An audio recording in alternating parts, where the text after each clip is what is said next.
قال الإمام ابن القيم رحمه الله أربعة تجلب الرزق চারটা জিনিস মানুষের রিজিককে বাড়িয়ে দেয়, রিজিককে নিয়ে আসে।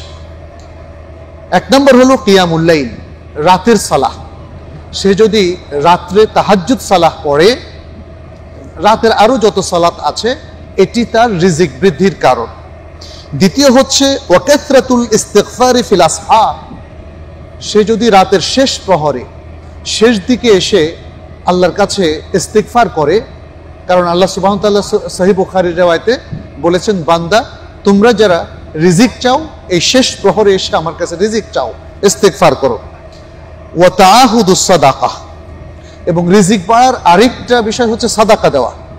আমরা মনে করি মানুষের হাত থেকে নিতে পারলে ভালো, নিজের রিজিক বাড়বে, কিন্তু এখানে কোরআন হাদিস দ্বারা প্রমাণিত যে মানুষকে যত বেশি দেওয়া যাবে ততই মানুষের রিজিক বাড়বে। কারণ আল্লাহ সুবহানাহু ওয়া তাআলা বলছেন ওয়ায়ুরবিস সাদাকাত, আল্লাহ তাআলা রিবা বা সুদকে মিটিয়ে দেন এবং সাদাকাতকে বাড়িয়ে দেন। আর চতুর্থ হলো ওয়াযিকরু আউওয়ালান নাহারি ওয়া আখিরাহ, দিবসের শুরুতে এবং দিবসের শেষে আল্লাহর জিকির করা, আল্লাহকে স্মরণ করা।